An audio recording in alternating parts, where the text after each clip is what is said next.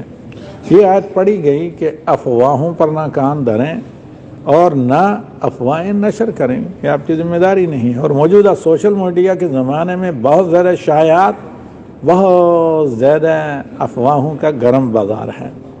اس سے بسا اوقات آدمی کسی بے گناہ کی طرف وہ بات منسوخ کرتا ہے جو اس سے بری ہوتا ہے، نہ اس نے کہا نہ لکھا نہ کچھ کہا، اور بسا اوقات جلد بازی میں سنی سنائی باتیں ادھر کی ادھر فارورڈ کر دی جاتی ہیں، جس کے نتیجے میں آدمی بدزنی کا شکار ہوتا ہے، بدامنی کا شکار ہوتا ہے۔ اس سے پہلے بھی تفصیلاً اس موضوع پر ایک دفعہ گفتگو ہو چکی ہے۔ لہذا شائعات اور افواہوں سے اپنے آپ کو دور رکھیں۔ بسا اوقات ان شائعات کی وجہ سے آدمی کا دین و ایمان تمام کی تمام چیزیں خطرے میں ہوتی ہیں۔ اس لیے اللہ تعالیٰ کہتا ہے کہ جس کا آپ کو علم نہیں اس پر کوئی توجہ نہ دیں، کیونکہ آپ کے کان سنیں گے تو پھر آگے کہیں گے نا زبان سے، آنکھیں دیکھیں گی پڑھیں گی تو اس کے بعد ہی آپ آگے حرکت دیں گے، انگلیوں کو، قلم کو، زبان کو۔ تو کیونکہ آپ کے کان جو ہیں اللہ کی بڑی نعمت ہے، قوت سماعت، آنکھ جو ہیں جن سے دیکھتے ہیں، دل جو انجن ہے پورے اس جسم کو حرکت دینے کے لیے، ان سب کے بارے میں اللہ تعالیٰ کی عدالت میں آپ کو جواب دہ ہونا پڑے گا۔ سنا کیا اور پھر دیکھا کیا، پھر ان تمام کو دل کے حکم پر، فیصلے پر زبان سے کہا کیا اور یا قلم کی زبان سے لکھا کیا، ان سب کا جواب دہ ہونا ہے۔ لہذا کوئی بہت سی ایسی بات کوئی سچ ہو کر بھی جو ضروری نہیں ہے کہنے، اگر آپ نے نہیں کی تو آپ سے کوئی سوال نہیں ہوگا۔ ہاں جو واجب ہیں، انکار منکر اپنی طاقت کے مطابق ہے، اکلش زبان سے، وہ تو ہے ہی، اور امر بالمعروف۔ لیکن بعض ایسی چیزیں ہیں کہ جن کا کہنا نہ کہ حد صحیح ہونے کے باوجود بھی کہنا ضروری نہیں ہوتا، کہنے کا کوئی بہت زیادہ فائدہ نہیں ہوتا اور نہ کہنے کا کوئی نقصان نہیں ہوتا۔ تو خیر کوئی ایسی بات نہ کہی جائے، کیونکہ شائعات کی وجہ سے بہت زیادہ سوسائٹیوں میں، اجتماعات میں، معاشروں میں بہت زیادہ خرابیاں پھیلتی ہیں۔ پھر دوسری بات کہ موجودہ دور میں بہت زیادہ جو آج کل انحراف کا بھی شکار سبب ہے، شائعات کا بھی سبب ہے، اور بسا اوقات دین کے لیے، نئی جنریشن کی دین کے لیے خطرہ بھی ہوتا ہے۔ کثرت سے انحراف اور ارتداد کا جو بچے اور بچیاں نوجوان شکار ہو رہے ہیں، انحراف دینی کا، یا بسا اوقات بہت زیادہ